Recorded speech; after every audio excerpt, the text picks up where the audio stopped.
ఎన్నో దేవుడు మనకిచ్చిన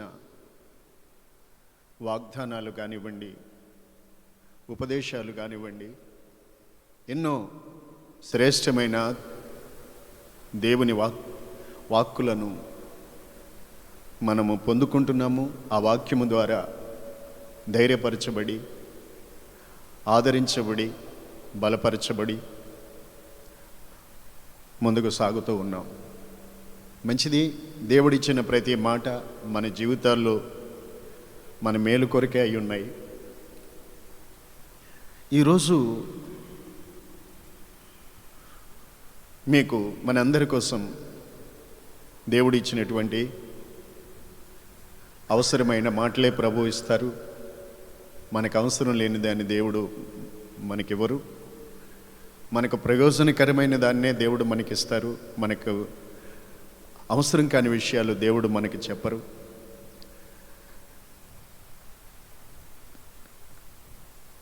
ఈరోజు నేను ప్రార్థన చేసుకొని ఆలోచించుకొని దేవుని యొక్క సహాయం కోరుకున్నప్పుడు దేవుడు నా హృదయంలో ఉంచినటువంటి ఆలోచనలు, ప్రభు ప్రేరేపించిన మాటలు మీకు తెలియజేస్తాను, మీ అందరితో కూడా పంచుకుంటాను. నా ప్రియులారా, ఇప్పుడు ప్రస్తుతం ప్రపంచమంతా చాలా తీవ్రమైన ఇబ్బందుల్లోనూ భయంకరమైనటువంటి పరిస్థితుల గుండాను వెళుతుంది. ప్రపంచవ్యాప్తంగా ఆయా దేశాలలో ఎక్కడ ఇది లేదు అనే మాట ఎక్కడ లేకుండా ప్రపంచములంతటిలో ఈ భయంకరమైనటువంటి వ్యాధులు, వైరస్ వ్యాప్తి చెంది ప్రభుత్వాలు యొక్క లెక్కల ప్రకారంగా లక్షల కొలది ప్రజలు ఒక్కొక్క దేశంలో లక్షల కొలది ప్రజలు చనిపోతున్నారు. వింటుంటే బాధ, దుఃఖము, వేదన కలగకుండా ఎవరు లేరు. సమాధులు, చనిపోయిన వాళ్ళని సమాధులు చేసుకోవడానికి కూడా స్థలాలు లేనంతగా, చనిపోయిన వారిని చూసుకునే దానికి కూడా వీలు లేకుండగా ఇలాంటి పరిస్థితులు ఈరోజు ప్రపంచం ఎదుర్కొంటూ ఉంది. అనేక మంది దేవుని బిడ్డలైన వారు మనము ప్రార్థనలు చేస్తున్నాం. అయితే నేను గతంలో కూడా ఈ విషయాలు మీకు కొంచెం గుర్తు చేశాను. ఇవన్నీ, ఇలాంటి విపత్తులు, ఇలాంటి భయంకరమైన పరిస్థితులు ఎందుకు సంభవించాయి, ఎందుకు జరుగుతున్నాయి అంటే నేను గతంలో కూడా చెప్పాను. ఒకటి మాత్రం ఖచ్చితం, అదేంటి అంటే దేవుని వాక్యములో మనం ఇంతవరకు చూసాము, విన్నాము, చదివాము. ఆయన కన్నా ముందు తెగుళ్ళు వస్తాయని, కరువులు వస్తాయని, భూకంపాలు, యుద్ధాలు, జనం మీదకి జనం, రాజ్యం మీదకి రాజ్యం, ఇవన్నీ ప్రభు యొక్క రాకడికి ముందు జరగాల్సి ఉందని పరిశుద్ధ గ్రంథం బైబిల్ చెప్తుంది. లోక సంబంధులు వాటిని, ఈ ఆలోచన వారికి ఉండదు. ఈ సంగతి వాళ్ళకి ఇప్పటికీ తెలియదు. వాళ్ళకి ఇది ప్రభువుని ఎరిగిన దేవుని బిడ్డలకు మాత్రమే తెలుసు.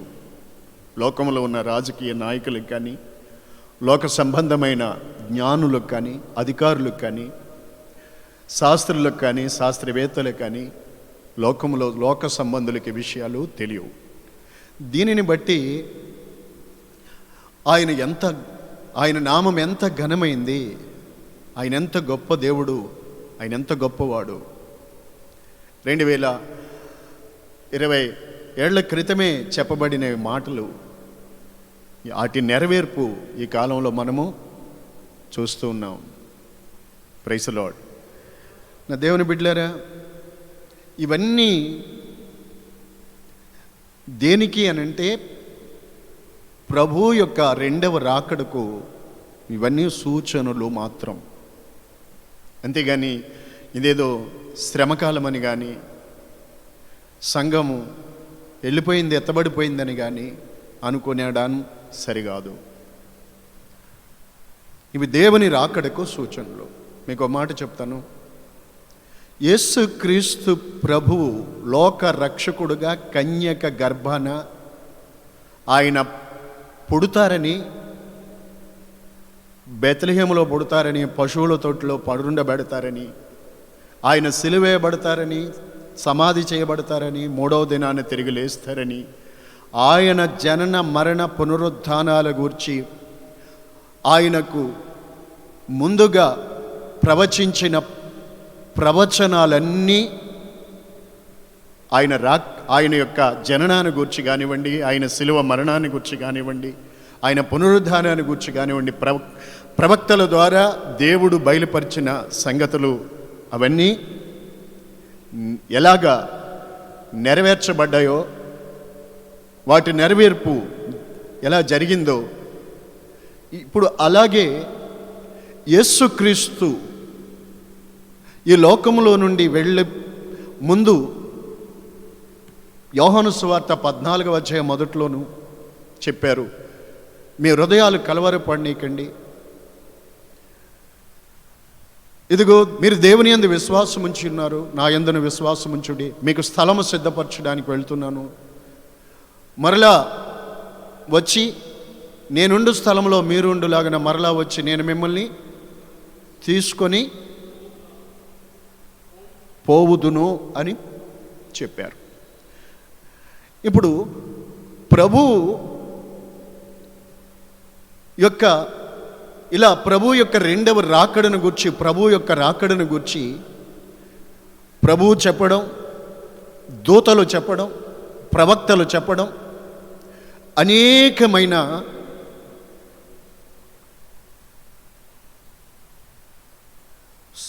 సంగతులు ప్రభు రాకడను గురించి కొత్త నిబంధనలో మత్తయి సువార్త 4 సువార్తల్లోనూ, పత్రికల్లోనూ, చివరి పుస్తకం ప్రకటన గ్రంథంలోనూ లేకుండా లేదు.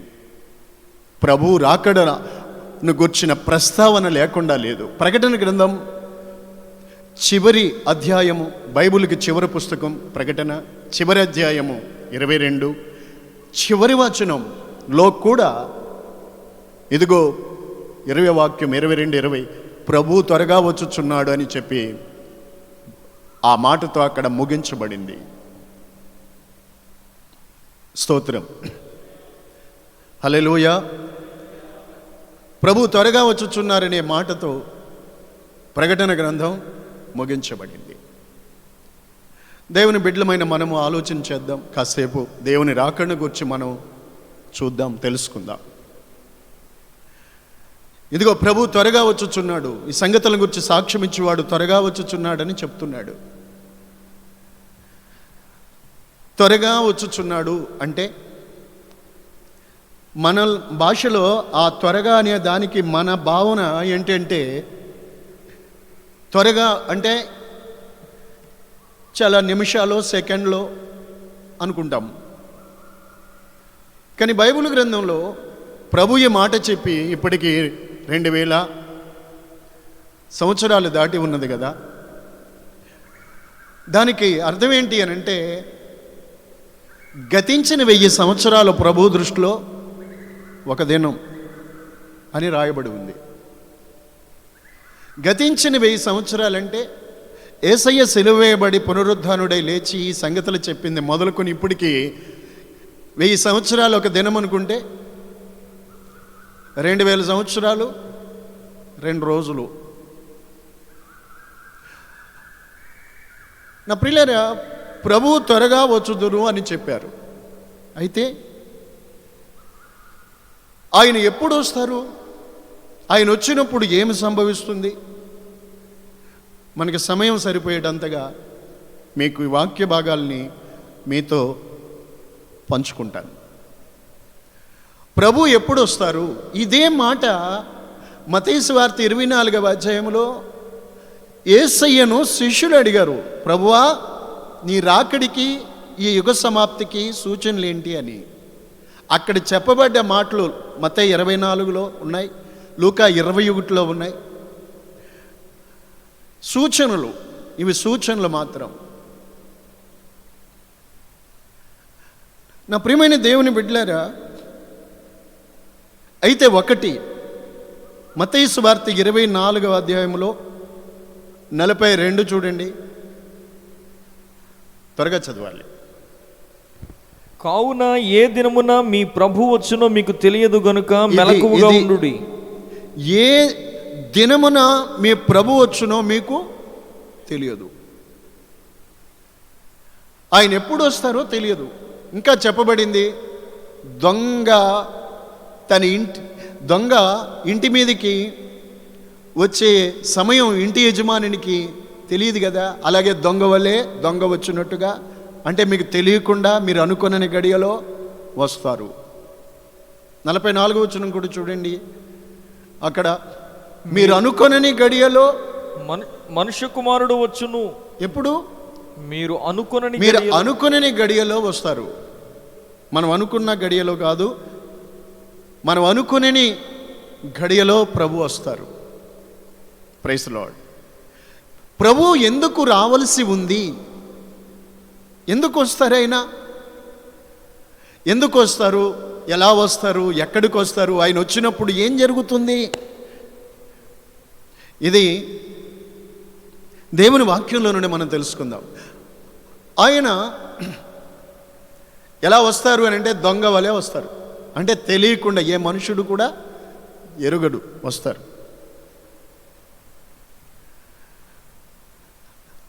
నా ప్రియులారా, ఆయన ఎందుకు వస్తారు అని అంటే, మనకు సియోనులో మన కొరకు స్థలము సిద్ధపరిచి, నిత్యమందు మనకు స్థలాలు సిద్ధపరిచి మనల్ని తీసుకుని వెళ్ళడానికి వస్తానని యోహాను సువార్త 14వ అధ్యాయంలో ప్రభువు చెప్పింది మనం మర్చిపోకూడదు. మనకు స్థలము సిద్ధపరచండి. ఆయన ఉన్న స్థలములో మనల్ని ఉంచడం కోసమే ఆయన వస్తారు. ఈ భూమి మీద, దీన్ని బట్టి మనం చూస్తే ఈ భూమి మీద మనం ఎవరం కూడా ఇది నాది, అది నాది, నాకు ఎంత ఉంది, అంత ఉంది, నాకు ఇన్ని అంతస్తులు ఉన్నాయి, ఇంత ఆస్తి ఉంది, ఇంత డబ్బు ఉంది అనుకునేవాళ్ళు ఎవరు కూడా ఈ భూమి మీద మనం, ఇది నిత్యము కాదు, ఇది స్థిరము కాదు. మన కొరకు పునాదులు గల పట్టణం దేవుని చేత కట్టబడినది, నిత్యమైన నివాసం పరలోకమందు మనకున్నది, పరలోకమందు మనకుంది. దానికోసమే మనము ఎదురు చూస్తూ ఉన్నాము. Praise the Lord. దానిని మనకిచ్చుటకే ఆయన కొరకు ఎదురు చూసి వారిని ఆయన తీసుకుని పోవడానికే ప్రభువు రాబోతున్నాడు. అది ఎప్పుడు అన్నది ఎవరు ఎరగరు. ఆ గడి ఏదో కూడా మనకి తెలియదు. కాబట్టి అక్కడ 2 మాటలు ఉన్నాయి. మత్తయి 24:42లోను మత్తయి 24:44లో 2 మాటలు ఉన్నాయి. ఏమని? మీరు మెలకువగా ఉండమని, 2 సిద్ధముగా ఉండమని 2 మాటలు ఉన్నాయి. నిశ్చయముగా ప్రభు ఆయన యొక్క జననాన్ని గురించి, మరణాన్ని గురించి, పునరుద్ధానాన్ని గురించి, ఈవెన్ ఆయన ఎక్కడ ఎలా సమాధి చేయబడతారో దాని గురించి ఇవన్నీ స్పష్టంగా పరిశుద్ధ గ్రంథంలో రాయించిన దేవుడు తెలియపరిచి అక్షరాల అలాగే వాటి నెరవేర్పు జరిగింది. అలాగే ఇవన్నీ నెరవేర్చబడిన రీతిగానే ప్రభు యొక్క 2వ రాకడ కూడా నిశ్చయముగా అలాగే జరుగుతుంది. అలాగే జరుగుతుంది. నీవు నమ్మినా నమ్మకపోయినా, ఎవరు నమ్మినా ఎవరు నమ్మకపోయినా, దేవుని మాటలన్నీ అవుననే చెప్పబడ్డాయి. కాబట్టి అక్కడ మత్తయి సువార్త 24వ అధ్యాయంలో ఆ కింద 44 తర్వాత 46 అనుకుంటాను, అక్కడికి వెళ్తే కాక ఏముంటుందంటే, ఏ దాసుడైతే అలాగా సిద్ధపడి లేక కనిపెట్టుకుని నమ్మకంగా యజమానుడు నియమించిన దాని మీద నమ్మకంగా ఎదురు చూస్తూ ఉంటాడో, నమ్మకమైనగా ఉంటాడో, ఆ దాసుడు అతడు ధన్యుడు అవుతాడు అని చెప్పబడింది. Praise Lord. దేవుని బిడ్డలారా, కాబట్టి ఆయన వచ్చి దానికి ఇవన్నీ మనము లోకంలో ఇప్పుడు సజీవంగా ఉన్న మనం చూస్తున్నవన్నీ సూచనలుగా మనము గుర్తెరిగి ఈ కాలంలో ఇవి చూస్తున్న మనము చావును గూర్చి తప్పించుకునే దానికి కాదు భయపడ్డం. ఒకవేళ నీవు పరిశుద్ధుడు అయితే చావు నీకు ఏ విధంగా వచ్చినా అది నష్టం కాదు, లాభమే. స్తోత్రం. దానిని గురించి కాదు నువ్వు భయపడవలసింది. మూతికి గుడ్డ కట్టుకుని మూలం కూర్చున్నా సావు అనేది నువ్వు ఎక్కడున్నా నిన్ను లేబాయన్ని తీసుకెళ్తుంది. అయితే నువ్వు దాని కొరకు కాదు, కానీ నీవు ప్రభు ఏ ఘడియలో వస్తారో ఆయన రాకడి దినము అని దాని కొరకు కనిపెట్టుకుని సిద్ధపడి ఎదురు చూచువాడి వలె ఉండాలి. ఇంకో మాట చెప్తున్నాను, కొరింథీ పత్రిక 15:19 ఉంది. ఒకవేళ మీరు లేక మనము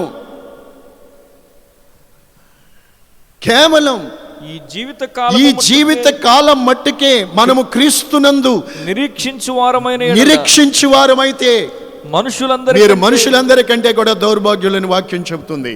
కొంతమంది లోక సంబంధమైన వాటి కొరకే భక్తి చేస్తున్నారు. ఈ లోకంలో ఏదో ఆరోగ్యం కొరకో, ఆస్తుల కొరకో, ఏదో సుఖశాంతుల కొరకో, ఇంకేదేదో కలుగుతాయి అని మాత్రమే అలా కొందరు బోధించి కొందరిని అలాగా ఆ ఫౌండేషన్లో ఆ రకంగా కడితే అది ఇసుక మీద వేసిన పునాది అవుతుంది. గడ్డితో కొయ్యకాలతో వాటి మీద కట్టబడిన కట్టడాలు అవుతాయి. అవన్నీ కూడా కూలి కాలి నాశనం అవుతాయి. ఈ సమయంలో మీరు భయపడవలసింది కరోనా కాదు. మనము ఇవన్నీ జరగడం చూసినప్పుడు మనము భయముతోనూ వణుకుతోనూ మన ప్రభు రాకడి కొరకు ఎదురు చూడాలి. నీతితోనూ భక్తితోనూ. తీతు 2:13 తీతు పత్రికలు 2:13 ఉంది. మహాదేవుడు మన రక్షకుడైన యేసుక్రీస్తు ప్రత్యక్షత కొరకు మీరు భక్తితోనూ నీతితోనూ ఎంతో జాగ్రత్త గలవారే ఎదురు చూడాలని చెప్పేసి రాయబడి ఉంది అక్కడ పరిశుద్ధ లేఖనం. ఎంత గొప్ప మాట చూడండి. ఎలాగ ఎదురు చూడాలి? స్వస్థ బుద్ధితో, మంచి బుద్ధితోను, నీతితోను, భక్తితోను బ్రతుకుచుండవాలని మనకు బ్రతుకుచుండాలి అని బోధించుచున్నది. స్తోత్రం. హల్లెలూయా. లోక సంబంధమైన వాటి కోసమే నీవు భక్తి చేస్తే మనుషులందరికంటే కూడా దౌర్భాగ్యుడు అవుతావు. Praise the Lord. ఈ లోకములో ఉన్నవన్నీ, ఈ లోకములో లోక సంబంధమైనవన్నీ గతించిపోతాయి. ఇదిగో చూస్తున్నాం కదండి, ఎంతో ఎంతో ఎంతో తెలివైన వాళ్ళమని, ధనవంతులమని, ధనం కూర్చుకున్నామని అతిశయపడి ఆస్తులు కూడగట్టుకుని నాకేంటని ఏమండి అతిశయపడిన వాళ్ళంతా ఏమవుతున్నారు? వారు సంపాదించినవి ఏమవుతున్నాయి? ఏమైనా? అందుకే బైబిల్ చెప్తుంది, ఒకడు లోకమంతా సంపాదించుకున్నాడు, ప్రాణం బాగొట్టుకుంటే వాడికి ఏంటి ప్రయోజనం? దేవుని బిడ్డలమైన మనం గమనించాలి. వాటి కోసం నువ్వు భక్తి చేస్తే మనుషులందరికంటే దౌర్భాగ్యుడు. వాటి కోసం కాదు మన భక్తి, మన నిరీక్షణ, మన విశ్వాసం ప్రభు యేసు యొక్క రాకడ కొరకు కనిపెట్టి ఆయన రాకడలో ఆయనతో కూడా మనము ఎత్తబడి ఆయనతో కూడా మనము సదాకాలము ఆయనతో ఉండాలి అనేదే మన నిరీక్షణ.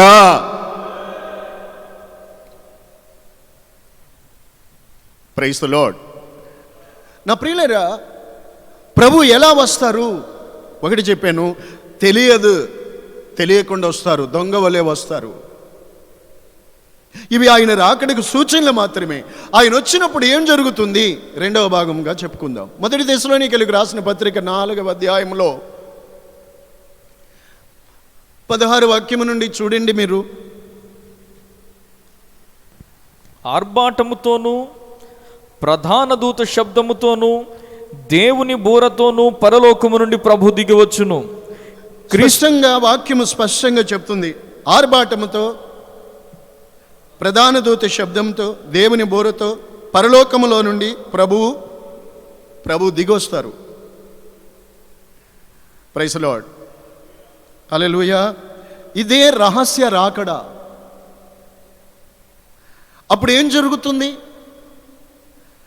క్రీస్తునందుండి మృతి చెందిన వాళ్ళు, ఇదిగో ఇప్పుడు మనం బ్రతుకున్నాం, మనకన్నా ముందు కొందరు ఆయన యందు జీవించి ఆయన యందు తమ జీవితాలను ముగించుకున్నవారు, సమాధుల్లో సమాధి చేయబడి ఉన్నవారు ఉన్నారు చూసారా? వారిలో క్రీస్తునందున్న వారు, ఆయన ఎరుగును కదా, ఆయన మర్చిపోడు కదా, క్రీస్తునందుండి మృతులైన వారు ఎక్కడున్నారు? వాళ్ళు సమాధి చేయబడి ఉన్నారు కదండి. ఆ మృతులైన వారు మొదట ఎప్పుడు? ప్రభు ప్రధాన దోష శబ్దముతో ఆయన ఆకాశమండల పరలోకంలో నుండి దిగివచ్చినప్పుడు, ఆకాశమండలానికి దిగొచ్చినప్పుడు మృతులైన పరిశుద్ధులు లేపబడతారు. తర్వాత ఉంది, ఆ మీదట సజీవులమై నిలిచియుండు మనము, ఆ మీదట సజీవులమై నిలుచుండు మనము వారితో కూడా ఏకముగా ప్రభువును ఎదుర్కొనుటకు, వారితో కూడా అంటే ఇంకేమాత్రము ఇవన్నీ రెప్పబాటును జరుగుతాయి. వారితో కూడా, విత్ దెమ్, వారితో కూడా, వారితో కూడా ఏకంగానే మనము ప్రభువుని ఎదుర్కోవడానికి ఆకాశ మండలానికి మేఘాల మీద మనం కొనిపోబడతాం. స్తోత్రం, హల్లెలూయా చెప్పండి, హల్లెలూయా. నా ప్రియులారా, అది గొప్ప, మనకు గొప్ప సంతోషము. అందుకే అక్కడ ఉంది, ప్రకటన 12:12 ఉంది, చదవండి. ప్రకటన గ్రంథం 12:12 ఉంది, పరలోకమా ఉత్సహించి సంతోషించు, భూలోకమా నీకు శ్రమ. అంటే పరలోకము, లేక ఇంకో మాట ఉంది రోమపత్రికలో, దేవుని రాజ్యము భోజనము పానము కాదు, నీతియు సమాధానం పరిశుద్ధాత్మందలి ఆనందం. స్తోత్రం. ఇప్పుడు భూమి మీద అనేక మంది దేవుని ఆత్మ ద్వారా దేవుని ప్రత్యక్షతలు చూచిన వాళ్ళు ఒక పరలోకాన్ని గురించిన ఒక దర్శనం, తనకు దేవదూత కనబడ్డట్టు, పరలోకం తెరవబడ్డట్టు, ఆ మహిమను దిగివచ్చినట్టు, అందులో ప్రవేశించినట్టు ఒక కలగన్నారు అనుకోండి, అది మరుపురాని సంభవం, మరుపురాని అనుభవం. అపోస్తలుడైన పౌలు కూడా చెప్పాడు, నాకు అనేక ప్రత్యక్షతలు కలిగి ఉన్నాయి అని. అయితే ఆ దినాన్ని మనం ముఖాముఖిగానే ప్రభువుని చూస్తాము. Praise the Lord. మీరు చూడండి, ఇక్కడ ఈ ఎత్తబడుటలో ప్రభు వచ్చినప్పుడు, ఇవన్నీ సూచనలని చెప్పుకున్నాం కదా లేఖనాములో. ప్రభు వచ్చినప్పుడు, ఆకాశ మండలానికి ఆయన వచ్చినప్పుడు, మధ్యాకాశానికి వచ్చినప్పుడు ఎందుకోసం వస్తారు అంటే సంఘాన్ని తీసుకొని వెళ్ళడానికే వస్తారు. అది భూమి మీద మనకు తెలియపరచడానికే ప్రధాన దూత ఒక శబ్దం, ఒక ట్రంపెట్ సౌండ్, ఒక ఆర్భాటముతో, ప్రధాన దూత శబ్దముతో ప్రభు వస్తారు ఆయన దూతల పరివారముతో. ప్రైజ్ ది లార్డ్, హల్లెలూయా, హల్లెలూయా. ఆ శబ్దము మృతి చెంది క్రీస్తునందున్న పరిశుద్ధులకు మాత్రము, అందరికి కాదు, భూమి మీద ఉన్న సజీవులైన సత్క్రైస్తవులకు, సద్భక్తులకు, పరిశుద్ధులకు మాత్రమే వారు విందురు. వారు మాత్రమే ప్రభుతో వెళ్ళుటకు, ఉండుటకు కొనిపోబడతారు. లేఖనంలో చెప్తా చూడండి, ఇన్నో నోటి మాటలు అనుకునేరు, అలా చెప్పకూడదు, మీరు అనుకోకూడదు. మీరు చూడండి కావాలనుకుంటే, ఎఫెసీ పత్రికలో 5వ అధ్యాయం 27వ వచనములో, అక్కడ ఒక సాధారణంగా మనం సంఘాల్లో పెళ్లి సందర్భాల్లో చెప్తూ ఉంటాం ఈ వాక్యము, పెండ్లి కుమారుని గురించి, పెండ్లి కుమార్తెని గురించి. ఇవన్నీ చెప్పి చివరిలో అంటారు పౌలు, నేను క్రీస్తుని గురించి, సంఘాన్ని గురించి చెబుతున్నాను అన్నారు. శ్రద్ధగినాలి. ఒక పెండ్లిని చూడండి, అంటే ఎత్తబడిన తర్వాత ఇక అక్కడ ఎలా ఉంటుంది అనే దానికి ఈ యొక్క ఉదాహరణ. తలపైకెత్తాలి. నన్ను చూడండి, వినండి. లోకంలో జరిగే పెండ్లి వివాహాలు గురించి మనము పరిశుద్ధ గ్రంథంలోనే ఆధారం చేసుకోవాలి. అన్య సంబంధమైన వాటిలోకి వెళ్ళకూడదు. అబ్రహాము తన కుమారునికి వివాహం చేసే విషయం బైబిల్ గ్రంథంలో ఉంది.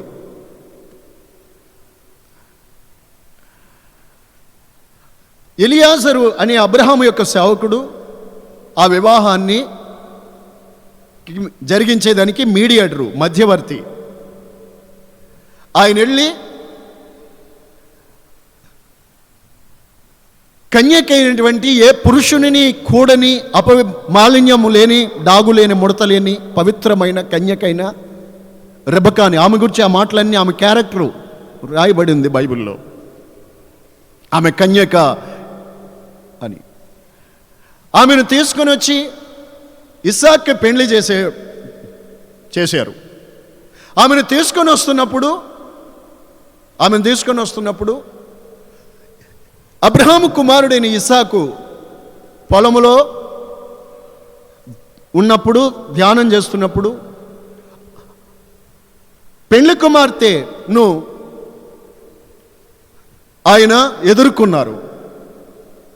అప్పుడు ఆ పెండ్లి కుమార్తె దిగి ఎలియాజరు పరిగ్రహించారు.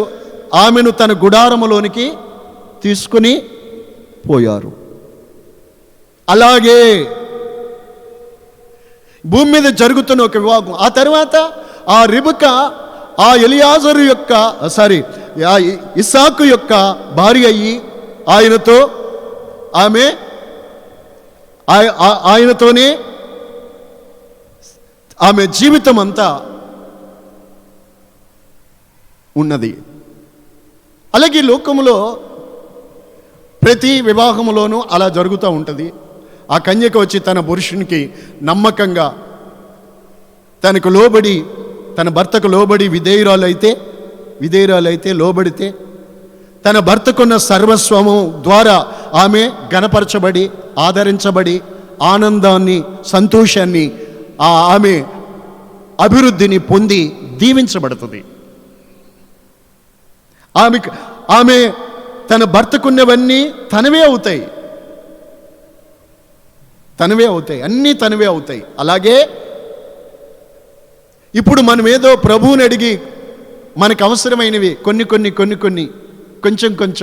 మనకు అవసరమైన మేరకు యేసయ్య సమృద్ధిలో నుండి మనం కొంచెం మనకు అవసరమైన వాటిని ప్రభువు దగ్గర నుండి పొందుకొని ఆనందిస్తున్నాం. కానీ ఆ దినాన మనము ప్రభువుతో ఉండి ఆయన మన కొరకు సిద్ధపరిచినవన్నీ మనమే సొంతం చేసుకుంటాం. అవన్నీ మనకు సొంతం అవుతాయి. అది మనకు నిత్యమవుతుంది.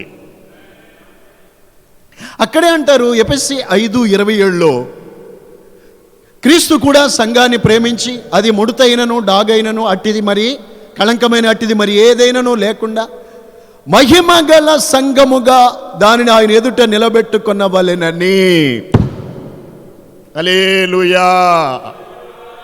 ఆయన ఎదుట నిలబెట్టుకోవాలనుకుంటున్న సంఘము ఎలా ఉండాలని అక్కడ ఉంది చూడండి. డాగులతో ఉంటే కుదరదు, మచ్చలతో, డాగులతో, ముడతలతో, కళంకముతో ఉంటే కుదరదు కదా. ఎలాగా? అది పరిశుద్ధముగాను నిర్దోషమైనది గాను అది. నా దేవుని బిడ్డలారు, ఇప్పుడు మనం చూసుకోవలసింది ప్రభు రాకడ, ప్రభు వస్తారని బాగానే ఉంది, తెలుసు. ఇవి సూచనలు తెలుసు. అయితే ప్రభు వచ్చినప్పుడు మనము పరలోక రాజ్యాన్ని గురించి నిరీక్షణ కలిగి రక్షించబడి బాప్తిసం పొంది సంఘంలో సహవాసాల్లో ఎదురు చూస్తున్నారు. రైట్, తెలుసు. అయితే ఉండవలసింది ఏంటి అంటే ఆయనతో కొనిపోబడుటకు నీకు, నాకు, మనకి పరిశుద్ధమైన నిర్దోషమైన స్థితిని మనము ఆత్మలో, దేహములో సంపాదించుకోవాలి, కలిగి ఉండాలి. ఆమేన్. దానిని మనము ఎలా పొందుతాం? ఆత్మ మిమ్మును అందుకే ప్రభువు చెప్పారు, ఆత్మ లేనివాడు అయిన వాడు కాడు అని. ప్రతి వాని ప్రయోజనం కొరకు పరిశుద్ధాత్ముడు కుమ్మరించబడుతున్నాడు. ఆత్మ మీలో ఉండి మిమ్మలను పరిశుద్ధపరుచును. ఆత్మ మిమ్మల్ని సర్వసత్యములోకి నడిపిస్తారు. దేవుని ఆత్మ మీలో నివసించిన ఎడల మీరు ఆత్మ స్వభావం గలవారవుతారు, కానీ శరీర స్వభావం గలవారుగా ఉండరు. శరీర స్వభావం దేవునికి లోబడదు. ఆత్మ నీలో జీవించుచున్నప్పుడు నీవు ఆ పోలికగానే మార్చబడతావు. ఆయన పరిశుద్ధుడైన ప్రకారము నీ భావాలు, ఆలోచనలు, నీ తలంపులు, నీ నడవడి, ఆయన ఆత్మ నీలో, పరిశుద్ధాత్మ మనలో నివసించుట మూలముగా అవన్నీ పరిశుద్ధపరచబడతాయి. స్తోత్రం. ఒకవేళ ఏదైనా నీ చూపు తప్పిపోతే, ఆలోచన తప్పిపోతే, వెంటనే అలా పోతే, వెంటనే దేవుని ఆత్మ నీలో ఉన్న వ్యక్తివైతే వెంటనే అది తప్పు అని గద్దించబడి సరిచేయబడి దానిని నుండి తప్పించుకొని యోసేపు పారిపోయినట్టుగా ఆ పాపము నుండి తప్పించుకొని కాపాడబడుతూ ఉంటావు. అది పరిశుద్ధాత్మని నీలో విశ్వాసులో భూమి మీద చేసే క్రియండి. Praise the lord. దేవుని బిడ్డలారా, ఈరోజు పరిశుద్ధాత్ముడు మీలో క్రియ చేస్తున్నాడా? ఆత్మ కార్యం మీలో జరుగుతున్నదా? లేక వాక్యాన్ని వ్యతిరేకించి వాక్యానికి లోబడకుండా వాక్యానికి విరుద్ధంగా మీరు ప్రవర్తిస్తుంటే మనస్సాక్షిని చంపుకొని జీవిస్తున్న వాళ్ళు అవుతారు. ఏమన్నాడు ప్రభు? ఇప్పుడు ఏమండవు? నీకు అన్ని బాగానే ఉండొచ్చు, ఏమండు? అందుకే ప్రకటన గ్రంథం చివరిలో ఉంది, నీతిమంతుడు నీతిమంతుడు గుండని, దుర్మార్గుడికి దుర్మార్గుడు గుండని, పరిశుద్ధుడు పరిశుద్ధుడు గుండని, నేను వచ్చి వాని క్రియలు చొప్పున తీర్పు తీరుస్తానంట. మీరు రక్షించబడ్డారు, విశ్వాసములో కొచ్చారు, యేసు రక్తములో కడగబడ్డారు. అందుకే ఇక ఆ తర్వాత సత్యమును గురించి మీరు తెలుసుకున్న తర్వాత బుద్ధిపూర్వకంగా పాపం చేస్తే తప్పిపోతే ఇంకా పాపానికి మరలా బలి ఉండదు. అందుకే భయముతోనూ వణుకుతోనూ దేవుడు మీకు ఇచ్చిన సొంత రక్షణను కొనసాగించుకోవాలి. అలాగా నీవు పరిశుద్ధతలో దేవుని యొక్క సంపూర్ణతలోకి ఎదుగుతూ నేర్చుకుంటూ ఉండాలి. పేతురుపత్రిక 2వ అధ్యాయం మొదట్లో ఉంది కదా, ఒక క్రొత్తగా జన్మించిన శిశువులు, నూతనంగా జన్మించిన శిశువులు తల్లి యొక్క పాలు తాగి రక్షణ విషయంలో ఎలా ఎదుగుతారో వాక్యం అనే పాల ద్వారా దేవుని ప్రజలమైన మనము ఆత్మ సంబంధంగా దేవునిలో ఎదుగుతూ పెద్దవాళ్ళం కావాలి. ఎదుగుట అనేది మెచ్యూరిటీ, పరిపక్వ దశకు రావాలి. నీ వాక్యాన్ని ఆస్వాదించ. చాలామందికి వాక్యం అంటే, కొంతమందిలో ఈరోజు ఆసక్తి లేదు. వాక్యమే ప్రాముఖ్యం. ఒక పుట్టిన బిడ్డకు పాలు లేకపోతే ఎన్ని రోజులు బతుకుతారు? నేను కూడా అదే చెప్తున్నాను. ఈరోజు వాక్యము కరువైతే ఇది సాతానుగాడి యొక్క తంత్రం.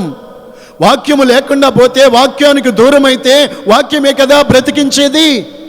ఆ వాక్యాన్ని నీవు పెడచెవిన పెట్టి అలక్ష్యం చేస్తే, వాక్యానికి దూరం అయితే ఓ రకంగా చెప్పాలంటే అది చావుతో సమానం. అందుకే దేవుని బిడ్డలు ఒకవేళ ఇప్పుడు ఆరాధన సమయం ఇవి కూడా పొందుకోలేని పరిస్థితిలో ఉంటే, మీరు నిజంగా దేవుని బిడ్డలైతే మీరు వాక్యాన్ని నెమరేసుకుంటారు, విన్న మాటలు పాటలు గుర్తు తెచ్చుకుంటారు, వాక్యాన్ని వింటూ ఉంటారు, వాక్యాన్ని చదువుతూ ఉంటారు, ధ్యానిస్తూ ఉంటారు. కానీ మర్చిపోయి మీరు మాత్రం నిజమైన పరిశుద్ధులైతే మాత్రం మర్చిపోయి ఉండరు. బైబిల్లో కొన్ని మాటలు ఉన్నాయి. వాక్యం అనేది విత్తనాన్ని గురించి చెప్పిన భావంలో మత్తయి 13వ అధ్యాయంలో ఉంది. అది మంచి నేలన పడి నూరంతలుగా ఫలించినని, కొన్ని పక్షులు ఎత్తుకుపోయాయని, కొన్ని రాతి నేలను పడ్డాయి. ఈ రాతి నేల దగ్గర వేరు లేనందున ఎండిపోయినది. స్తోత్రం. శోధన కాలంలో ఎండిపోతారు. ఇది కూడా అలాంటి కాలమై ఉండొచ్చు అనుకోవచ్చు. నీకు వేరు ఉంటే గాక వెట్ట తగిలిన అది భయపడదు, వర్షం లేని సంవత్సరమున కాపు మానదు, చింతనొందదు. హల్లెలూయా చెప్పండి. హల్లెలూయా, హల్లెలూయా, హల్లెలూయా. నా దేవుని బిడ్డలారా, జాగ్రత్త పడదాము.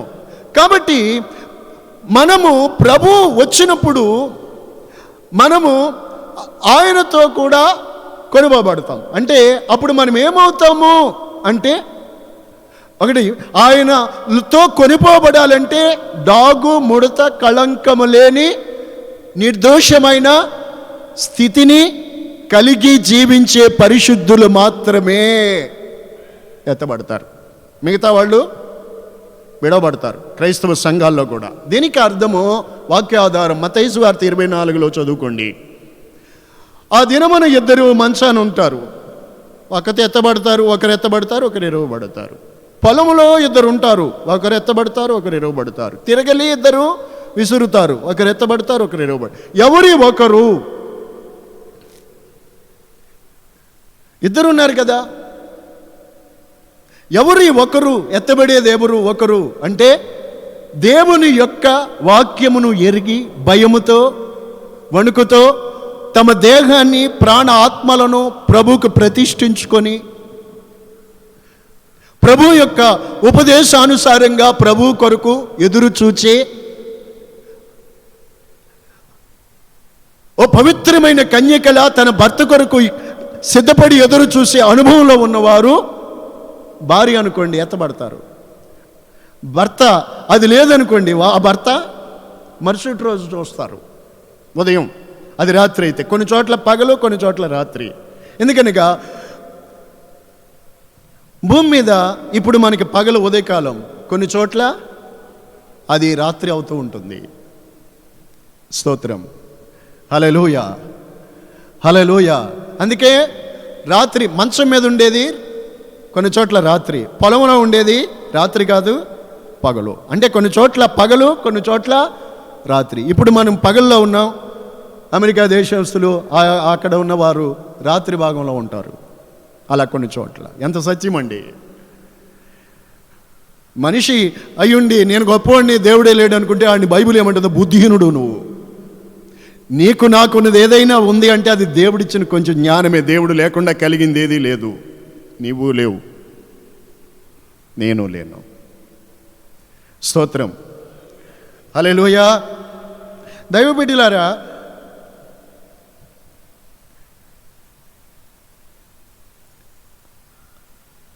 ఒకరు ఎత్తబడేది అంటే ఈ దేవుని వాక్యమిని ప్రభువు కొరకు సిద్ధపడి ఎదురు చూసే నిష్కళంకమైన స్థితిలో ఉన్నవారు. విడవబడేవాళ్ళు దేవుని భయం లేకుండా హృదయాన్ని కఠినం చేసుకుని నామకార్థ స్థితిలో నటించి తిరిగి ఆ రోజు తేలుతుంది. అందుకే కదా మనం అప్పుడు మొన్నటి వరకు పాటలు పాడుకునేవాళ్ళం కదా, అదే ఆ రోజు యేసయ్య ఉగ్రత రోజు, వ్యభిచారులు ఏడ్చే రోజు, దొంగలంతా దొర్లే రోజు, మిడతల దండు వచ్చే రోజు, నీరు రక్తం అయ్యే రోజు, పాపులంతా ఏడ్చే రోజు. అది సరే. ఈ సిద్ధపడి ఉన్న పరిశుద్ధులు మనం ఎలా ఎత్తబడతాం? కొన్ని విషయాలు వాక్యంలో మీకు చెప్తాను. ఎలా ఆ రోజు 1 కొరింథీ పత్రిక 15వ అధ్యాయము 51లో చూడండి. మనము మృతి నొందిన పరిశుద్ధులు వారు మార్పు చెందుతారు, ఆ రెప్పబాటును లేపబడతారు. మనమేమో మార్పు పొందుతామని ఉంది అక్కడ. సజీవులమైన మనము మార్పు పొందుతాం, చేంజ్ అవుతాం అంతే. ఎలాంటి చేంజింగ్ అది? ఇప్పుడు ఇదిగా ఎలా ఉన్నామా? ఈ దేహంతో ఉన్నామా? ఈ దేహంతో మనం ఎత్తబడం.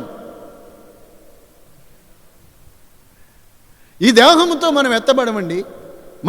మనం ఏమవుతామంటే మార్పు చెందుతాం. ఎలా? క్షయమైన ఈ శరీరం అక్షయతను, ఈ క్షయమైపోయే ఈ శరీరం అక్షయతను ధరించుకొనవలసి ఉంది. అంటే అది మార్పు. ఈ క్షయమైన శరీరం అక్షయమైనదిగా మార్చబడుతుంది. ఆ క్షణంలోనే మార్పు చెందుతాం. ఇంకా చూడండి దానికి అర్థం. మర్త్యమైన ఈ శరీరం అమర్త్యతను ధరించుకొనవలసి ఉన్నది. ఈ మర్త్యమైనది అమర్త్యతను ధరించుకుంటుంది. ఈ క్షయమైనది అక్షయతను ధరించుకున్నప్పుడు, అప్పుడు ఈ మర్త్యమైనది అమర్త్యతను ధరించుకున్నప్పుడు, అప్పుడు విజయమందు మరణము మృంగివేయబడెను. అది ఇక మరణం అనేదే, విజయమందు మరణము మింగివేయబడుతుంది. స్తోత్రం. ఇంకో మాట కూడా మనం చూద్దాం ఎలా మార్పు చెందుతాం మనం. ఫిలిప్పీ 3:21లో ఉంది చూడండి త్వరగా.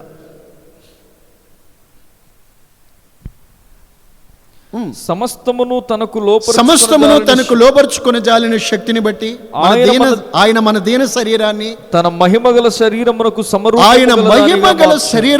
సమరూపము గలదానిగా మార్చుతాడు. ఎలా మార్చుతాడు? మనం మార్పు నొందుతామని ఉంది కదా.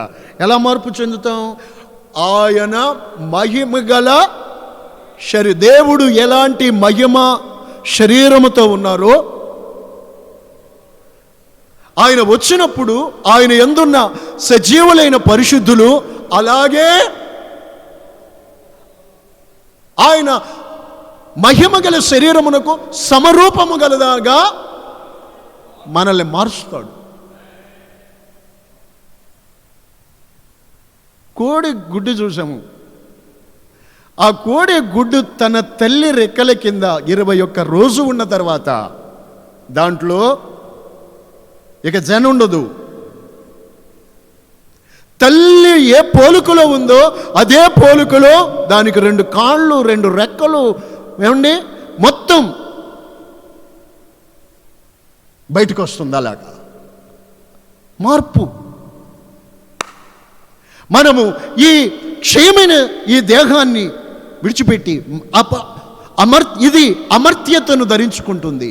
అంటే దాని అర్థం ఆయన ఎలాంటి మహిమగల శరీరముతో ఉన్నారో అదే శరీరముతో మనము వెళ్తాం. లేనట్లయితే ఈ శరీరముతో, ఈ కళ్ళతో, ఈ ముఖంతో, ఈ దేహముతో దేవుని మహిమను చూచి మనము ఈ శరీరముతో గాక చూస్తే మనం కుదరదు, చూడలేము. ఆయన మహిమను మనం ఈ దేహముతో చూడలేము. మోషే నాడు అడిగాడు, నీ మహిమను చూపించని. ఆయన వెనక పార్శ్వాన్ని మాత్రం నేను అలా దాటి వెళ్తా ఉంటే వెనక పార్శ్వాన్ని చూడన్నారు. స్తోత్రం. అందుకే ఏ నరుడు దేవునిని చూడలేదు, చూచి బ్రతకడు.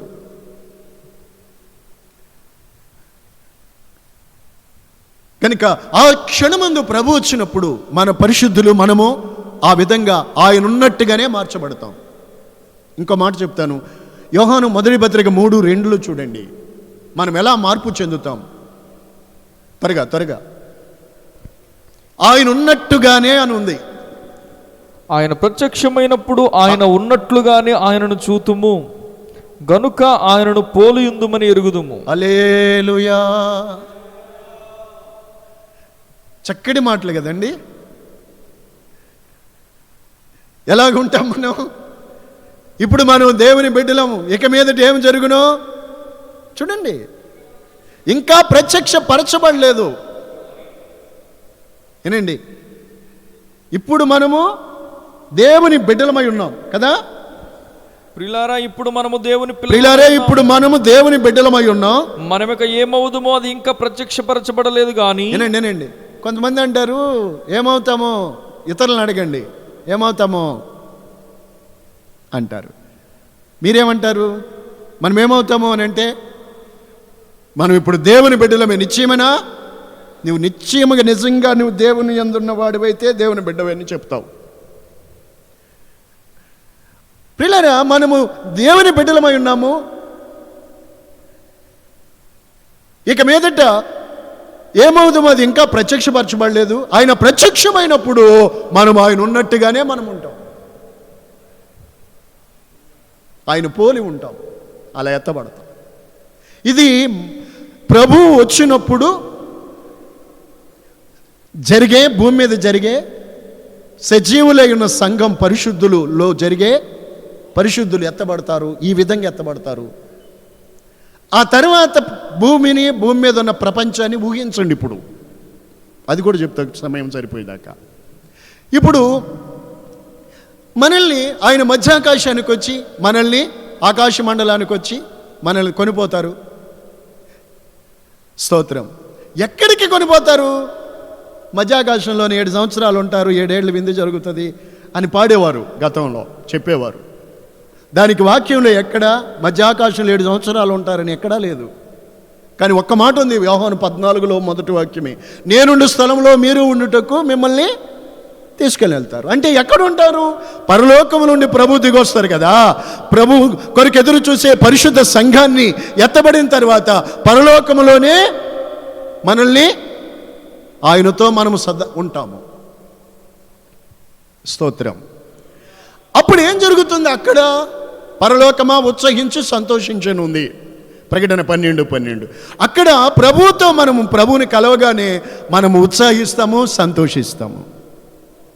ఎవరూ సమీపించలేని తేజస్సులో అమరత్వము కలిగిన ఆ మహాదేవునిని కోట్ల కొలది దూతలు దేవుని ఆరాధిస్తున్న ఆ సంభవాలు, ఆ పరలోకపు రాశివీధి, అవన్నీ మనము లేఖనాల్లో చూసినవన్నీ చూసి భూరాజులు ఆశ్చర్యపడతారు అని లేదా? భూరాజులు మనము ఆశ్చర్యపడి ఆయనలో ఆనందిస్తాము, సంతోషిస్తాము. Praise lord.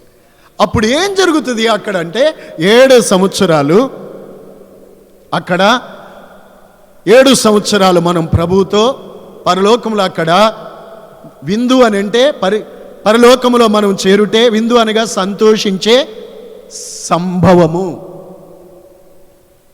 ఆమేన్. అక్కడ అప్పుడు ఈ భూమి మీద దేవుని బిడ్డలమైన మనము ప్రభువు కొరకు ఏమైతే చేశామో, ఏమైతే కష్టపడ్డామో, ఏమైతే ప్రయాసపడ్డామో, దేవుని కొరకు ఏమైతే శ్రమపడ్డారో, దేవుని కొరకు ఎలా జీవించారో, ప్రభు కొరకు మనము, నేను కానీ మీరు కానీ ఏమైతే చేశామో దాని కొరకు ఆ దేహముతో చేసిన వాటి ఫలము అక్కడ న్యాయ తీర్పు తీర్చి దేవుడు మనకి అక్కడ ఇస్తాడు. Praise the Lord. దీనిని గురించి మీకు ఒక మాట చెప్తాను. కొరింథీ పత్రికలో 9వ అధ్యాయంలో దైవజనుడైన పౌలు కొరింథీ సంఘానికి రాస్తూ, పందెపు రంగమందు పరిగెత్తు వారందరూ పరిగెత్తుతారు, వారు అయితే ఒక్కడే బహుమానం పొందుతాడు. వారు నియమం ప్రకారం పోరాడుకుంటే కిరీటం దొరకదు, అయితే వారు క్షయమైపోయే కిరీటాల కోసం పరిగెడతారు, మనమైతే అక్షయమైన కిరీటముల కొరకు ఉన్నాం. స్తోత్రం. అప్పుడు మనకు దేవుడు అక్కడ న్యాయ తీర్పు తీరుస్తారు. 2 కొరింథీ 5వ అధ్యాయంలో ఉంది 10, అలా అక్కడ ఉంటే చూడండి. మనమందరము క్రీస్తు న్యాయపీఠం ఎదుట, అప్పుడు క్రీస్తు న్యాయపీఠం ఎదుట నిలబడతాం. అంటే దేనికి అంటే శిక్ష కొరకు కాదు. రోమా 8:1 క్రీస్తు యేసునందున్న వారికి ఏ శిక్ష ఉండదు. అయితే ఎందుకు అని అంటే వారి వారి క్రియలను బట్టి మనం ప్రభు కొరకు భూమి మీద చేసిన వాటి ఫలము. నువ్వు దేవుని కొరకు కష్టపడ్డావో, నీ కష్టార్జితాన్ని ఖర్చు పెట్టావో, ఆత్మల రక్షణ కొరకు నీ దేవుడిచ్చిన తలాంతులతో ఎలాగైతే ప్రయాసపడ్డావో దానికి. ఇంకో మాట చెప్పిన మీకు మత్తయి సువార్తలోనే ప్రభు చెప్పారు కదా, ఆయన దూరదేశం వెళ్ళి ముందు తన సేవకులను, దాసులను పిలిచి వారికి తన యావదాస్తిని అప్పగించినట్లు ఉంటుంది. అప్పుడు మళ్ళీ ఆయన వచ్చి వారిని లెక్క అడుగుతారు. ఏది నేను నీకు ఇచ్చాను కదా, ఏది? అప్పుడు అంటారు బళా బళా బళా బళా, ఎదురా నీకు ఇచ్చింది ఏది? ఇదిగో అయ్యా 5 ఇచ్చావు, 5కి ఇది బళా బళా బళా, ఇంకా అనేకమైన వాటి మీద. నీకు ఇచ్చింది ఏది? అయ్యా 2 ఇచ్చావు కదా, 2కి 2 సంపాదించానయ్యా. ఓకే బళా బళా, మంచి సేవకుడా, నీకు ఇదిగో నీ యజమానుని సంతోషంలో పాలు పొందు. ఇలా స్తోత్రం. హల్లెలూయా. ప్రియులారా, దైవ గ్రంథంలో నుండి మరి కొన్ని మాటలు ఈ సమయంలో మనం పొందుకుందాం. అక్కడ మనకు కిరీటాలు, అప్పుడు వాళ్ళకి కిరీటాలు, వాళ్ళు బహుమానాలు పొందుతారు. రెవల్యూషన్ ప్రకటన గ్రంథం 2:10 ఉంటుంది. అక్కడ ఏమని చెప్తారంటే, ఇదిగో మీరు 10 ఓకే, ఇదిగో మీరు శోధింపబడినట్లు అపవాది మీలో కొందరిని చెరలో వేయింపబోచున్నాడు. 10 దినముల శ్రమ కలుగును, మరణము వరకు నమ్మకముగా ఉండుము, నేను నీకు జీవ కిరీటం ఇచ్చేదను. స్తోత్రం. ప్రియులారా, అప్పుడు మరణము వరకు నమ్మకంగా ఉన్నందుకు, మరణము వరకు నమ్మకంగా ప్రభు కొరకు, ప్రభు ఇచ్చిన అంతటిలో నమ్మకంగా ఉన్నందుకు దేవుడు వాళ్ళకి ఏమిచ్చారు చెప్పారు కదా, నమ్మకముగా ఉండు మరణం వరకు నేను నీకు జీవ కిరీటము. అది నమ్మకంగా ఉన్న వారికి అవి మనం పొందే కిరీటాలు, అవి బహుమానాలు, అవి. హల్లెలూయా. ఆయన న్యాయపీఠం ఎదుట నిలిచి ఒక్కొక్కరికి, అదే తిమోతి పత్రికలో 2 తిమోతి 4:7 పౌలు అంటారు కదా, ఇదిగో మంచి పోరాటం పోరాడాను, నా పరుగు తుదముట్టించాను, విశ్వాసాన్ని కాపాడుకున్నాను. ఇక మీదట నాకు నీతి కిరీటం ఉంచబడి ఉన్నది. నాకు మాత్రమే కాదు, ఆ దినము తన ప్రత్యక్షతను అపేక్షించి వారందరికీ నీతిగల న్యాయాధిపతి అయిన ప్రభు దానిని అనుగ్రహించును. హల్లెలూయా చెప్పండి. హల్లెలూయా. పౌలు నీతి కిరీటాన్ని పొందుకున్నాడు. నా కొరకు నీతి కిరీటం ఉంచబడి ఉన్నది. హల్లెలూయా. దేవుని బిడ్డలారు, ఎవరికి నీతి కిరీటం? ఇంకా చూసాం. ఎవరికి జీవ కిరీటం? మరణము వరకు ఈ లోకములో దేవుని కొరకు నమ్మకంగా ఉన్నందుకు జీవ కిరీటం. హల్లెలూయా, హల్లెలూయా, హల్లెలూయా. విశ్వాసాన్ని కాపాడుకుని మంచి పోరాటము పోరాడినందుకు, పరుగును కడముట్టించినందుకు పౌలు చెప్పారు, నా కొరకు నీతి కిరీటం ఉంచబడి ఉంది దేవుని చేతిలో. హల్లెలూయా, హల్లెలూయా. ఈ పరుగును, విశ్వాసాన్ని కాపాడుకొని పరుగును ముగించుకొని వారమైతే ప్రభు ఎదుటికి వెళ్ళి ఆ కిరీటాన్ని మనము వెళ్ళగానే ప్రభు ఆ కిరీటాన్ని పెడతాడు. విశ్వాసాన్ని కాపాడుకున్నావు, హల్లెలూయా. మరణ వరకు నమ్మకంగా బ్రతికావు, జీవ కిరీటం ఇదిగో అని పెడతాడు. హల్లెలూయా. మరో మాట కూడా చెప్తాను మీకు. పరిశుద్ధ గ్రంథం 1 పేతురు 5:4 చూడండి.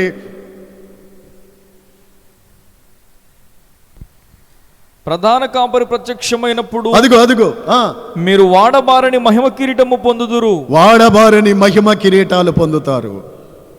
స్తోత్రం, హల్లెలూయా. ఈ లోకంలో ఉండే రాజులు ధరించేవన్నీ వాడబారుతాయి. కానీ మన ప్రభు అయిన యేసుక్రీస్తు మనకిచ్చే కిరీటం ఏంటో తెలుసండి?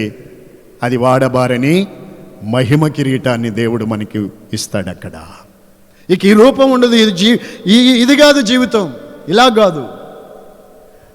అప్పుడు మనము వాటిని ధరించుకొని ప్రభు దగ్గర, అదే న్యాయ తీర్పు. నీ క్రియలకు తగినట్టు నీకు, నీ నమ్మకానికి తగినట్టు, నీ విశ్వాసానికి తగినట్టు, నాకు తగినట్టు ఆయన కిరీటాలు, బహుమానాలు ఇస్తాడు. వాటిని పొంది మనము ప్రభు సన్నిధిలో అతిశయపడతాం. మరికొందరు దేవుని కొరకు ఏమీ చేసి ఉండకపోతే ఆ సమయంలో వారు చెప్పండి ఊహించండి, చెప్పండి.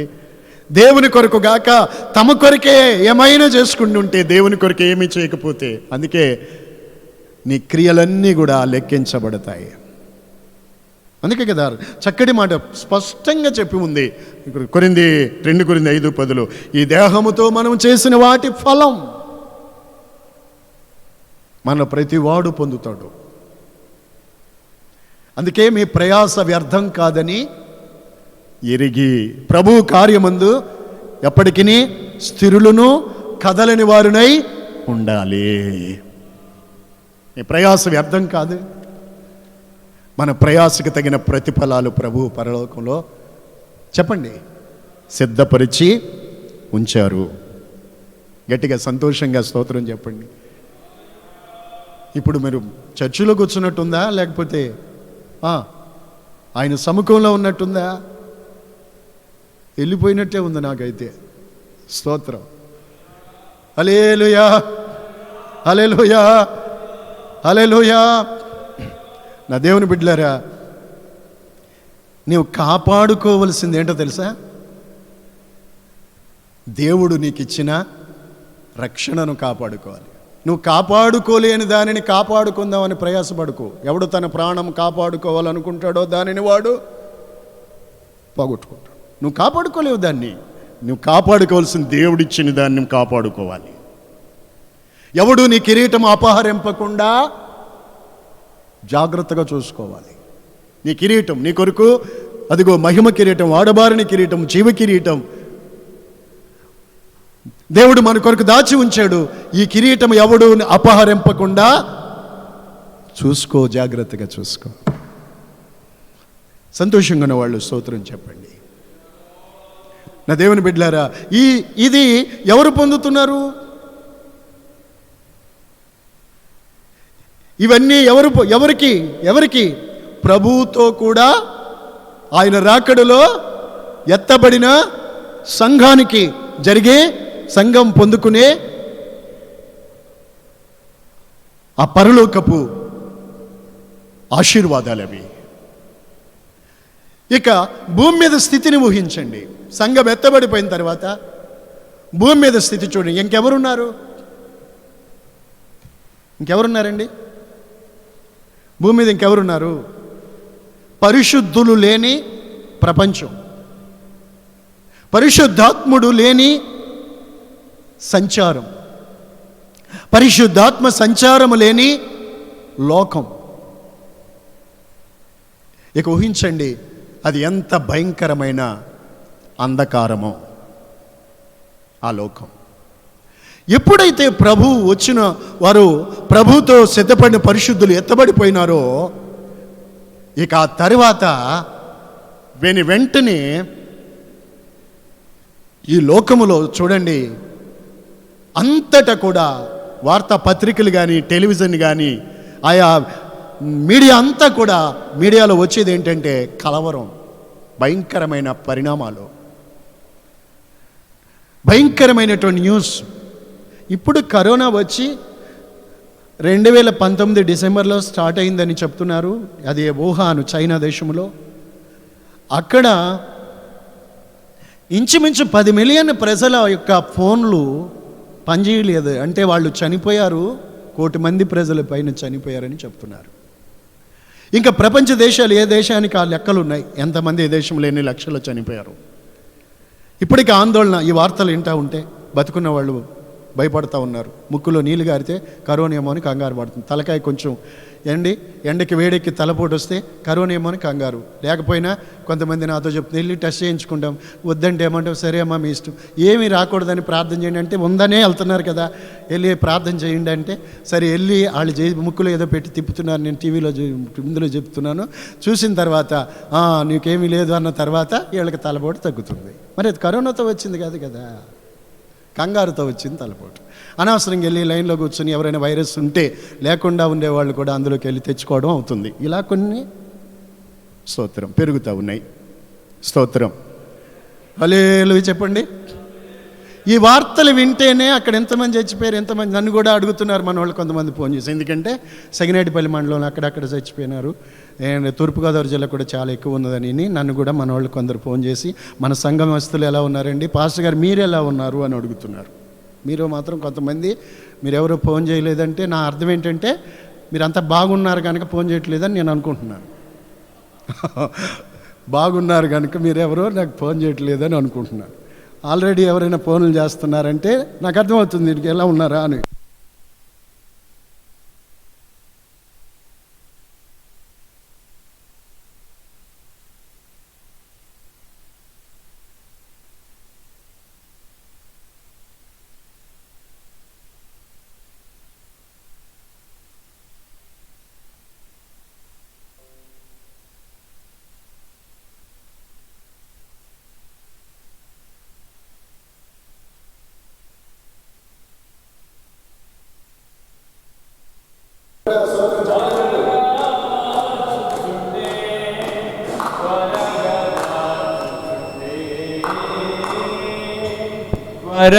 త్వరగవచ్చుచుండే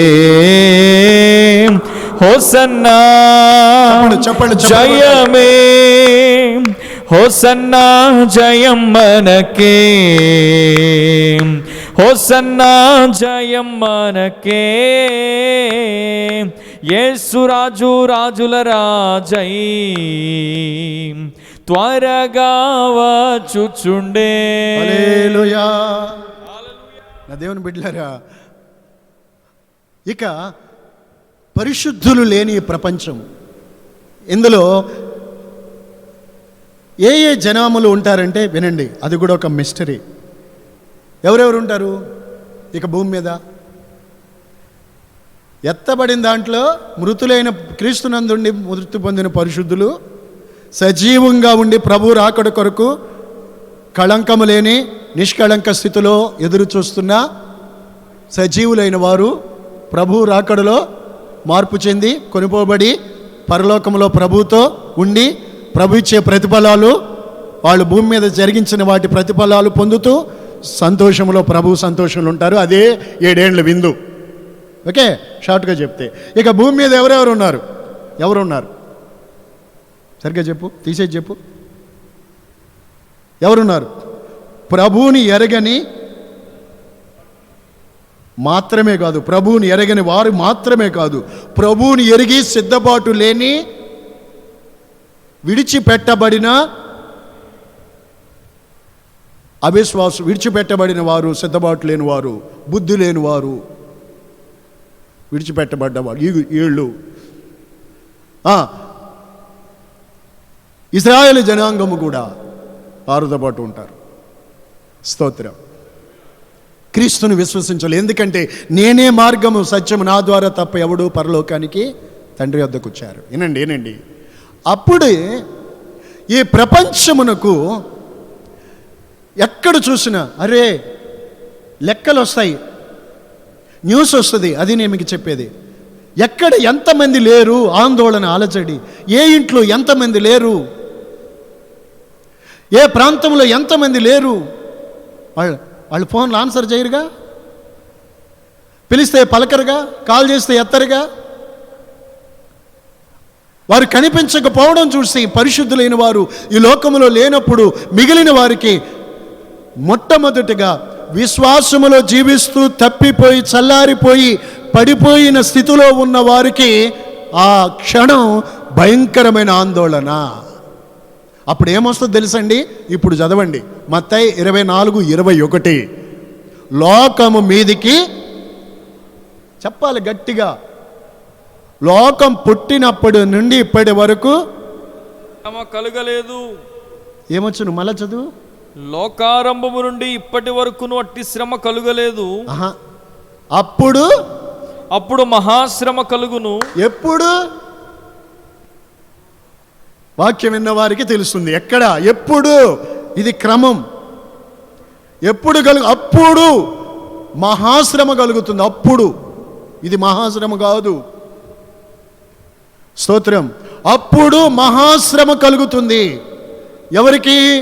ఈ మొదటి 7 ఏండ్ల శ్రమకాలం కదా, దీని 2 భాగాలు. మొదటి 3.5 సంవత్సరాలలో ఈ ప్రభు రాకల్లో సంఘం ఎత్తబడిపోయి, పరిశుద్ధులు ఎత్తబడిపోయిన తర్వాత ప్రపంచం అల్లకల్లోలంగా ఉన్న ప్రపంచాన్ని ఏలడానికి, శాంతి స్థాపకుడుగా ఒక ప్రపంచాన్ని ఏలడానికి ఒక నియంత లేక ఒక రాజు లేక ఒక చక్రవర్తి వస్తాడు. అతనికి అపారమైన తెలివి, జ్ఞానము, సాంకేతిక పరిజ్ఞానం అంతా ఉంటాయి. వాడికి అపవాది, ఆ ఘట సర్పం, వాడికి తన బలాన్ని, ఆధిపత్యాన్ని, అధికారాన్ని వాడికి బదలాయిస్తాడు. అప్పుడు వాడు ఈ ప్రపంచాన్ని ఏలుబడి చేస్తాడు. అతడే క్రీస్తు విరోధి లేక ధర్మ విరోధి. అప్పుడు క్రీస్తు విరోధి లోకంలో బయలుపరచబడతాడు. ఆడిప్పుడే లోకంలో ఎక్కడ ఉండి ఉండొచ్చు, ఒకవేళ అప్పుడు బయలుపరచబడతాడు. అప్పటికప్పుడు పుట్టుండడు బయలుపరచబడతాడు. అప్పుడు వాడు ఈ ఆ కాలంలో ఈ భూలోకాన్ని పరిపాలిస్తాడు. స్తోత్రం. ఆ పరిపాలన కాలంలో ఎలాగ ప్రపంచాన్ని ఒక వ్యక్తి పరిపాలిస్తాడు? ఇదిగో చూస్తున్నాడు కదా, ఈ రోజున ప్రపంచమంతా ఆ దానికి రంగమంత దారులన్నీ రెడీ అయిపోయి ఉన్నాయి. ఇప్పుడు మీరు ఎక్కడో ఉండొచ్చు, అమెరికాలో ఉండి వాక్యం ఇక్కడున్న వాక్యం జరుగుతున్న ఈ లైవ్ నన్ను చూస్తున్నారు, మీరు వింటున్నారు. అలాగే మీరు గల్ఫ్ దేశాల్లో ఉండొచ్చు, ఎక్కడే ప్రపంచంలో భూమి మీద ఎక్కడున్నా ఇదిగో ఇక్కడున్న నన్ను మీరు చూస్తున్నారు, ఇక్కడున్న వాక్యం వింటున్నారు. లైవ్ ప్రతిదీ కూడా ఇప్పుడంతా అరచేతిలో ప్రపంచం. మనిషి ఎక్కడేం జరుగుతున్నా చూడగలుగుతున్నారు. ప్రపంచమంతా దానికి రంగము, యాంటీ క్రైస్ట్ పరిపాలనకి రంగమంతా సాంకేతికంగా పరిజ్ఞానం వృద్ధి చెందంతా దిశగా వెళ్తుంది. Praise the Lord. ఎంత అద్భుతం! ఇంకన్నీ యాంటీ క్రైస్ట్ రూల్లోకి పెట్టుకుంటాడు, తన చేతులకు పెట్టుకుంటాడు, తను చెప్పినట్టే చేయమంటాడు. అప్పుడు విడిచిపెట్టబడ్డ క్రైస్తవులకు ఏమండి ఆ ముద్ర ఆడు ముద్ర తిరస్కరిస్తారు. ముద్ర ఉంటేనే యాంటీ క్రైస్ట్ పరిపాలనలో కింద ఉన్నవారికి క్రయ విక్రయాలు జరగాలి అని అంటే, జరుపుకోవాలి అని అంటే వెంటనే వస్తుంది యాంటీ క్రైస్ట్ రూల్లో 666 ముద్ర. అదేదో పైకి కనిపించదు, అది ఒక చిప్ ద్వారా నొసట లేదా కుడి చేతి మీద చర్మంలో ప్రవేశపెడతారు. నొప్పి స్పర్శ తెలియదు ప్రియులారా. దానివల్ల ప్రతి మనిషి యొక్క కంట్రోల్ వాని చేతిలో ఉంటుంది. నీవు ఒకవేళ వాని రూలు తిరస్కరిస్తే మహాశ్రమ, ప్రకటన గ్రంథంలో రాయబడి ఉన్నాయి, మహాశ్రమ కలుగును. ఎవరికి అనంటే మొట్టమొదటిగా విడిచిపెట్టబడ్డ క్రైస్తవులకు మహాశ్రమ. అందుకే ఇంక సమయం అంతా సరిపోదు గనుక నీవు ఎత్తబడ్డానికి ప్రభు రాకడ కొరకు ఎదురు చూడాలి, సిద్ధంగా ఉండాలి. అప్పుడు మనం ప్రభుతో సదాకాలము మనం ఆయనతో ఉంటాం. మరణం ఉండదు, శత్రువు ఉండడు, వ్యాధి ఉండదు, బాధ ఉండదు. హల్లెలూయా. మనము సదాకాలం ప్రభుతో ఉంటాం. హల్లెలూయా. భూమి మీద శ్రమ, భూమి పుట్టింది మొదలు ఇంతవరకు చూడని మహాశ్రమ రాబోతా ఉంది. ఇప్పుడు ఏదో అక్కడిక్కడ చచ్చిపోయారు, ఇళ్ళ లక్షలు చచ్చిపోయారు, ఇంతమంది చచ్చిపోయారు, వీటిని కూర్చుంటున్నాం. కానీ ఒకరోజు ప్రపంచం విడిచిపెట్టబడ్డ క్రైస్తవులు అక్కడ ఆయన లేరు, ఇక్కడ ఈయన లేరు, ఇక్కడ వాళ్ళు ఫోన్లు చేసి తెలుసుకుంటారు, అప్పుడు ఆందోళన వస్తుంది, అన్నీ మరిచి దేవుని కొరకు అంగలారుస్తారు. అందుకే సమయాన్ని పోనివ్వకండి. దేవుడు నీకు ఇచ్చిన సమయంలో ప్రభు ఎప్పుడో వస్తాడని తిని తాగి తోటివారిని కొట్టి తిట్ట మొదలు పెడితే కనిపెట్టని సమయంలో యజమానుడు వచ్చి నరికించి వేషధారులతో కూడా పాలు పొంది, వేషధారులతో కూడా పాలు నరికించి వేస్తాడు. అగ్ని ఆరదు, పురుగు సావదు. ప్రభు రాకడ కొరకు ఎదురు చూడాల్సిన సమయం ఇదే. ప్రభు ఎప్పుడైనా రావచ్చు. దానికి సూచనలు ఇవన్నీ జరుగుతున్నాయి. ఈ మాటలన్నీ విన్నా నా దేవుని బిడ్డలారా, క్రైస్తవుడా, ప్రభు రాకడకు నీకు ఇంకా కొంత దినములో లేక క్షణాలు, ఎంత సమయం నా దేవుడు మన ఎదుటించాడో. ఈ రోజుకి రోజు ప్రకటనలో చివరి మాట, ఈ మాటలు వినివాడును రమ్ము, ఆత్మయు పెండ్లి కుమార్తె రమ్ము అని చెప్పుచున్నారు. పెండ్లి కుమార్తె అంటే ఆత్మ, పరిశుద్ధాత్మ. పెండ్లి కుమార్తె అంటే దేవుని బిడ్డలైన పరిశుద్ధ సంఘం. ప్రభువైన యేసు రమ్ము, వినివాడు రమ్ము అని చెప్పాలి. నీవు రమ్ము అని చెప్పాలంటే ప్రభు రాకడకు నువ్వు సిద్ధంగా ఉండాలి. ఆమేన్. హల్లెలూయా. మరణాత అనగా ప్రభువైన యేసు త్వరగా వచ్చుచున్నాడు. కనుక దేవుని బిడ్డలారా, ఈ అంత్యకాలములో ఇవన్నీ అపాయకరమైన కాలాలు. ప్రభు రాకడకు సూచనలు. ప్రభు ఎప్పుడు వస్తారో తెలియదు. ప్రభు రాకడ కొరకు మనమందా ఎదురు చూద్దాం. ఆమేన్. హల్లెలూయా. విడిచిపెట్టబడితే బహుభయంకరం. నా ప్రియులారా, అంతవరకు సహించిన వాడెవడో వాడే రక్షించబడతాడు. అబద్ధ ప్రవక్తలు వచ్చి అనేకుల్ని అక్రమ విస్తరించుడి చేత అనేకుల ప్రేమ చల్లారుతుంది. అబద్ధ ప్రవక్తలు వచ్చి అనేకులు మోసగిస్తారు. నా ప్రియులారా, ఇవన్నీ ప్రభు చెప్పినట్టుగానే జరుగుతున్నాయి. మోసపోకుడి. అంతం వరకు సహించిన వాడు రక్షించబడతాడు. ఒకవేళ ఎలాంటి ఇబ్బందులు, కష్టము ఏదేమైనప్పుడు కూడా అంతం వరకు సహించవలెను. ఆమేన్. ఆమేన్. మనం ఒకవేళ ప్రజెంట్ ఏవైనా శ్రమలో, శోధనలో ఉంటే ఒకటి చెప్పుకోవాలి, మనం పొందబోయే మహిమ ఎదుటిప్పటి కాలపు శ్రమలో అనుకోండి. ఒకరికొకరు చెప్పుకోండి. ఒకవేళ శ్రమలో ఉన్నారా, మీరు భార్యాభర్త అయితే కూర్చొని చెప్పుకోండి, ఒకరికొకరితో చెప్పుకోండి, సహోదరులు చెప్పుకోండి, తల్లి బిడ్డలు చెప్పుకోండి. అమ్మా, మనం పొందబో మహిమ ఎదుటిప్పటి కాలపు శ్రమలో ఎన్నదగినవి కావు. 10 దినాల శ్రమపడు, నేను నీకు జీవ కిరీటం ఇస్తాను. హల్లెలూయా. హల్లెలూయా. హల్లెలూయా. ఉన్నవైనా రాబోవినవైనా, శ్రమైనా, బాధ అయిన, హింసైన, కరువైన, వత్సరైన, ఖడ్గమైన, మరణమైన దేవుని ప్రేమ నుండి మనల్ని ఎడబాయప నేరవో. ఆమేన్. కనుక ప్రభు తొలగొచ్చుచున్నాడు. ప్రభు కొరకు ఎదురు చూద్దాం. దేవుని బిడ్డలారా, ఈ సందేశం విన్న మీరంతా గడగడ వణుకుచు ఈ క్షణమే నీవు సిద్ధపడి ఉండు. ఈ క్షణమే ప్రభు కొరకు సిద్ధపరచుకో. దేవుడు మిమ్మల్ని దీవించునుగాక. ఆమేన్.